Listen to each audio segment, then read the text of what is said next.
नमस्कार, TV news में आपका स्वागत है। झाबुआ विधायक विक्रांत भूरिया के खिलाफ अलीराजपुर कोतवाली में प्राथमिकी दर्ज हुई है।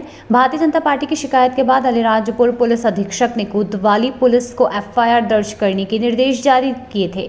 बता दें, एसपी के निर्देश के बाद पुलिस ने धारा 188 के तहत आचार संहिता उल्लंघन का मामला दर्ज किया है।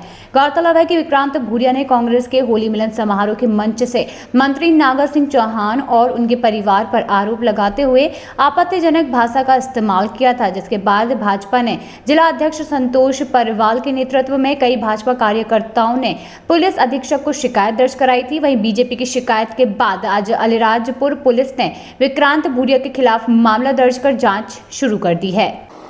सताए हुए लोग हैं जिनकी या तो जमीन छीन ली गई उनके द्वारा, या तो रेत माफियों ने पूरा अलीराजपुर छन्नी कर दिया, शराब माफियों ने पूरे अलीराजपुर को बेच खाया।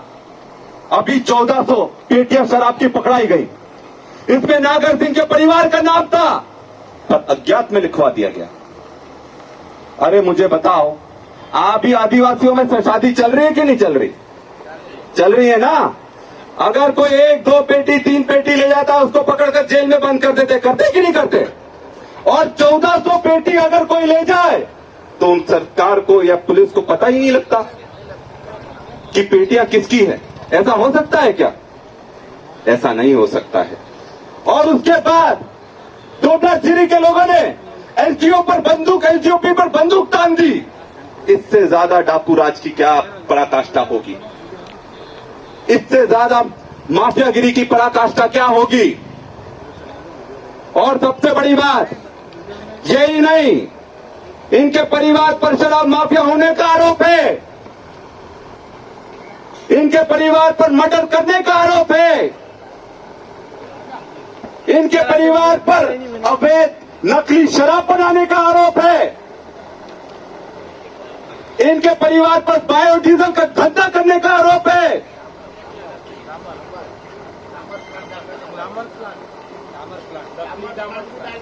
नकली डामर प्लांट भी डाल रखा है।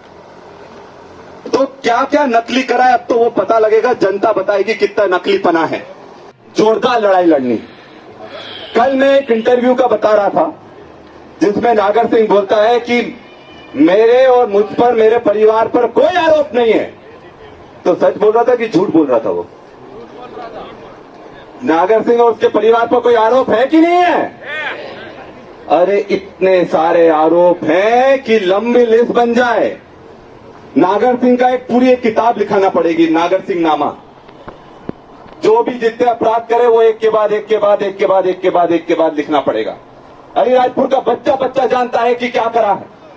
मैं तो एक किस्से की बात करूंगा, वो किस्सा आप सबको पता होगा और आपको पता होना भी चाहिए कि 1999 में हमारा सिद्धेश्वर राजवाड़ा हनुमान मंदिर पर क्या घटना हुई थी।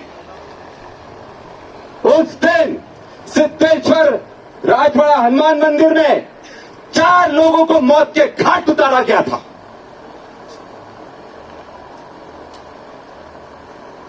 उन 4 लोगों में से एक शारदा जी थे जो हमारे सुरेश भाई के पिताजी थे, एक मालवीय जी थे, एक आदिवासी बच्चा था और एक आदिवासी बहन थी। उनको मौत के घाट उतारा था और आरोपी नागर सिंह और उसके परिवार आरोपी था उसमें। और ये बोलते हैं कि हमने तो कुछ नहीं करा। अरे मैं पूछता हूं, हनुमान मंदिर में जो मारकाट मचा सकता है, जो राम के भक्तों का नहीं हुआ, राम का क्या होगा? और इसलिए ऐसे लोग सिर्फ राजनीति करते हैं और राजनीतिक रोटियां सेकते हैं, पर ना ये राम के सगे हुए हैं ना आप लोगों के सगे होंगे। एक चीज याद रख लेना, इसलिए चुप मत बैठना। आप पूरे जितने इन लोगों ने पाप करे हैं उसका हिसाब होगा, बिल्कुल होगा, और डंके की चोट पर होगा। ये जो तालियां बज रही है ना, ये सब पीड़ित लोग हैं। सताए हुए लोग हैं, जिनकी या तो जमीन छीन ली गई उनके द्वारा, या तो रेत माफियों ने पूरा अलीराजपुर छन्नी कर दिया, शराब माफियों ने पूरे अलीराजपुर को बेच खाया। अभी 1400 पेटियां शराब की पकड़ाई गई, इसमें नागर सिंह के परिवार का नाम था, पर अज्ञात में लिखवा दिया गया। अरे मुझे बताओ, आप ही आदिवासियों में शादी चल रही है कि नहीं चल रही? चल रही है ना। अगर कोई 1, 2 पेटी 3 पेटी ले जाता उसको पकड़कर जेल में बंद कर देते, करते कि नहीं करते? और 1400 पेटी अगर कोई ले जाए तो उन सरकार को या पुलिस को पता ही नहीं लगता कि पेटियां किसकी है। ऐसा हो सकता है क्या? ऐसा नहीं हो सकता है। और उसके बाद टोटाझिरी के लोगों ने एलजीओ पर बंदूक, एलजीओपी पर बंदूक तान दी। इससे ज्यादा डाकू राज की क्या पराकाष्ठा होगी? इससे ज्यादा माफियागिरी की पराकाष्ठा क्या होगी? और सबसे बड़ी बात यही नहीं, इनके परिवार पर शराब माफिया होने का आरोप है, इनके परिवार पर मर्डर करने का आरोप है, इनके परिवार पर अवैध नकली शराब बनाने का आरोप है, इनके परिवार पर बायोडीजल का धंधा करने का आरोप है।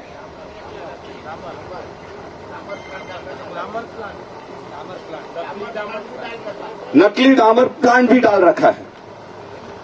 तो क्या क्या नकली करा है अब तो वो पता लगेगा, जनता बताएगी कितना नकलीपना है और कितना इन्होंने गलत करा, ये जनता जवाब मांगेगी। मुकेश पटेल सबसे मजबूत व्यक्ति जो अलीराजपुर विधानसभा में था, और इन्होंने पूरी प्लानिंग से, पूरी तरह से मैनेजमेंट कर कर चुनाव तो जीत लिया। 2800 वोट, कितने वोट से जीता? 3300 वोट से, 3700 वोट से जीता। अरे भाई, अगर सही में दम होता ना तो 10,000, 20,000 इनके लोग 1-1 लाख वोटों से जीते हैं। लाडली बहना का 20,000 वोट तो उनको लाडली बहना का मिल गया। उस टाइम तो बहनों को भी ठग लिया। ठगा कि नहीं ठगा इन लोगों ने? बहनों को ठग लिया, बोले 3,000 देंगे, 3,000 देंगे। अरे एक भी बहन को 3,000 रुपए महीना मिल रहा है क्या? क्यों? अपनी लाड़ियों को 3,000 रुपए मिल रहा कि नहीं मिल रहा? जो हाथ नहीं उठा रहे उनकी बीवी को मिल रहा लगता है। तो मिल रहा है कि नहीं मिल रहा? नहीं मिल रहा है ना। तो ये अपनी बीवियों से पूछना, अरे बहन कि आप लोग समझो, अपनी बहनों से पूछो, अपनी पत्नियों से पूछो कि 3,000 रुपए नहीं मिला, और जिस मामा के नाम पर 3,000 बुलवा कर उसको भी निपटाने का काम कर दिया इन्होंने, उसको भी घर बिठा दिया, उसको भी घर बिठा दिया। अब एक नया ले आए हैं मोहन यादव जी को। तो बात यह है, एक के बाद दूसरा, दूसरे के बाद तीसरा। अरे मुझे एक चीज बताओ, ये मोदी गारंटी बोलते हैं कि नहीं बोलते? कि गारंटी देते हैं, मोदी जी की गारंटी, मोदी जी की गारंटी। अरे मोदी जी की गारंटी तुम दे रहे हो, अभी बैठा हुआ सांसद कौन सी पार्टी का था? बीजेपी का था ना। बीजेपी का सांसद था ना अभी जो था, वो कहां गया? वो कहां गया? तो उस टाइम भी मोदी जी प्रचार करने आए थे, उस टाइम भी गारंटी दी थी कि नहीं दी थी कि इसको जिता दो, ये मेरी गारंटी है, इसको जिता दो, आपके अलीराजपुर, झाबुआ, रतलाम को चमन कर दूंगा। अरे भाई, हमारे ऐसी हालत कर दी कि उस प्रत्याशी को ही बदलना पड़ गया इनको। तो हकीकत ये है कि ये कुछ करने वाले नहीं, ये भाई को लड़ाने वाले लोग हैं। और मैं तो एक बात बोलता हूं, अगर जो व्यक्ति अलीराजपुर से जितेंद्र वाणी की खास खबर और भी खास जानकारी के लिए जुड़े रहिए डीवी न्यूज के साथ।